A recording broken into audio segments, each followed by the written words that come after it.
Sebelumnya pemirsa, ceramah Wakil Presiden ke-10 dan 12 Yusuf Kala di Masjid Universitas Gadjah Mada menjadi sorotan. Dalam ceramahnya, JK sempat menyinggung konflik di Poso dan Ambon dan menyinggung kata mati syahid bagi umat Kristen.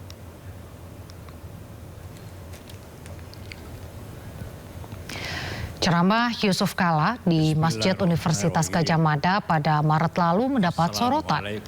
Gamki dan lembaga Kristen lain menyoroti pernyataan Yusuf Kala saat ceramah di Masjid Universitas Gadjah Mada. Yusuf Kala sempat dilaporkan ke polisi dengan dugaan penistaan agama.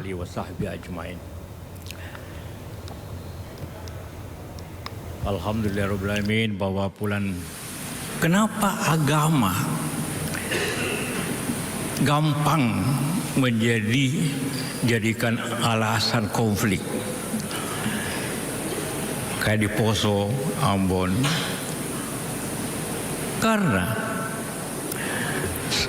kedua-duanya Islam dan Kristen berpendapat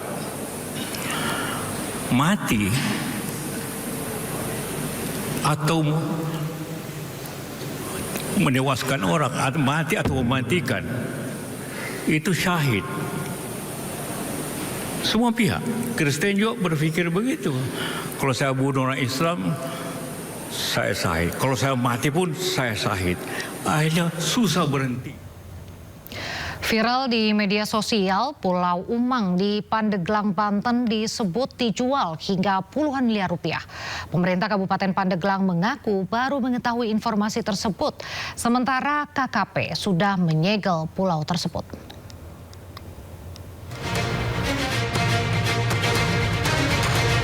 Informasi penjualan Pulau Umang yang beredar luas di media sosial menjadi perhatian publik. Pulau wisata di Kabupaten Pandeglang ini dikenal sebagai salah satu destinasi resor eksklusif dengan nilai investasi tinggi. Menyikapi hal tersebut, Wakil Bupati Pandeglang menyampaikan bahwa pemerintah Kabupaten Pandeglang baru mengetahui informasi tersebut dari media sosial. Jujur saja, saya baru mendengar dari teman-teman media bahwa Pulau Umang itu ada pamflet jual beli sebesar 65 miliar ya kalau tidak salah. Nah, termasuk sekarang sudah ditutup oleh KKP dan saya tadi sudah mengecek ke bagian aset, ternyata Pulau Umang tersebut tidak masuk ke dalam BMD atau barang milik daerah. Yang termasuk dan tercatat pulau barang milik daerah itu hanya 2 pulau, Pulau Popole dan Pulau Liungan. Sehingga tentu itu di luar daripada kewenangan kami sebagai pemerintah daerah seperti itu. Sementara itu, dalam hasil penelusuran pemerintah pusat melalui Kementerian Kelautan dan Perikanan, ditemukan adanya potensi pelanggaran terkait perizinan pemanfaatan ruang laut, termasuk belum terpenuhinya dokumen perizinan. Sisi lain, kami juga baru hari kemarin sore ya, kita melakukan penyegelan juga di Pulau Umang. Pulau Umang sini, Banten. Kenapa? Kami mendapati di sosial media itu ada penjualan Pulau Umang. Pulau kok dijual, ya kan? Maka negara hadir situ. Kemarin sore kami segel lagi dan hasil pemeriksaan ternyata pulau tersebut dimiliki oleh perorangan. Ini juga ada pertanyaan, apakah boleh? Atas temuan tersebut, petugas sempat melakukan penyegelan sementara terhadap area resor sambil menunggu proses penertiban dan kelengkapan administrasi perizinan. Dari Pandeglang, Banten, Pebi Febrianto, iNews melaporkan. Wakil Presiden ke-10 dan ke-12 RI Yusuf Kala menepis penistaan agama pada ceramahnya di UGM beberapa waktu lalu. Dalam konferensi persnya, Yusuf Kala memberikan penjelasannya bahwa saat itu ia sedang ceramah Ramadan di Universitas Gadjah Mada dalam tema perdamaian. JK kemudian menceritakan mengenai konflik sekelompok orang yang berujung pada kerusuhan besar dan membawa-bawa agama. JK juga memberi konteks pada ceramahnya, yaitu konflik Ambon atau Poso dan bukan dalam konteks dogma agama. Apa itu konflik Ambon? Kenapa agama, saya bacakan ulang supaya tahu, kenapa agama menjadi alasan konflik kayak di Poso dan Ambon? dengar ya. Jadi ini kalau buku, ini ayat tentang Ambon. Kan yang lain ada tentang DI, ada tentang Aceh, tentang Permesta. Ini kemudian saya tidak bahas tentang khusus Poso, tidak. Hanya satu ayat yang berbunyi, kenapa agama gampang menjadikan alasan konflik? Karena dua-duanya, Islam dan Kristen, artinya orang Islam, orang Kristen di tempat itu, bukan Islam keseluruhan. Islam Kristen di tempat itu, di Ambon itu, di Poso itu, berpendapat mati dan menewaskan orang mati atau mematikan itu syahid.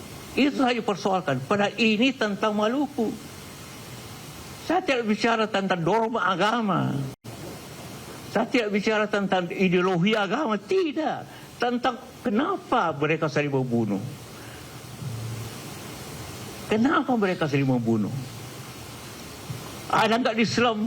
Tidak ada. Jadi mereka semua melanggar ajaran agama. Saya tidak mengajarkan agama Kristen. Tidak. Tentang kayak Ambon dan Poso. Anda kan para jurnalis tahu kata-kata gitu kan? Konteksnya apa?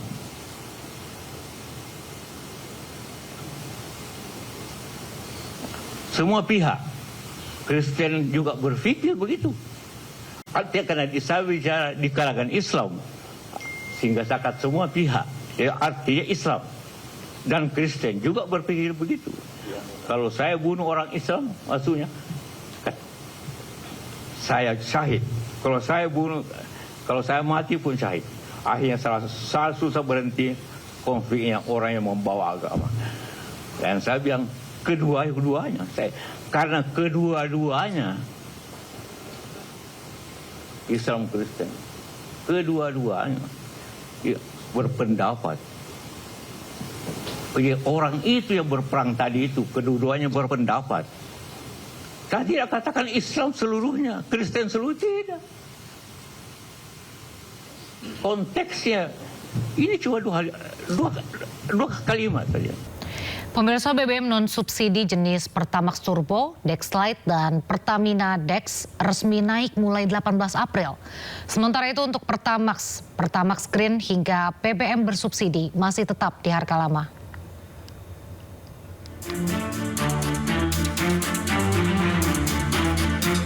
Bahan bakar minyak non-subsidi resmi naik mulai Sabtu 18 April 2026. Terkait hal tersebut, terdapat penyesuaian harga BBM di SPBU Pertamina. Pertamax Turbo dari harga Rp13.100 naik menjadi Rp19.850 per liter.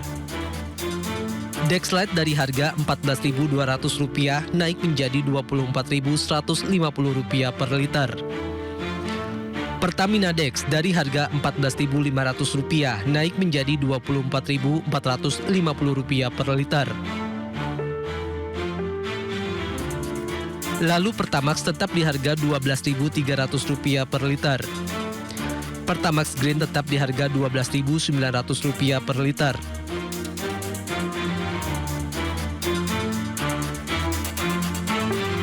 Pertalite tetap di harga Rp10.000 per liter. Dan biosolar tetap di harga Rp6.800 per liter.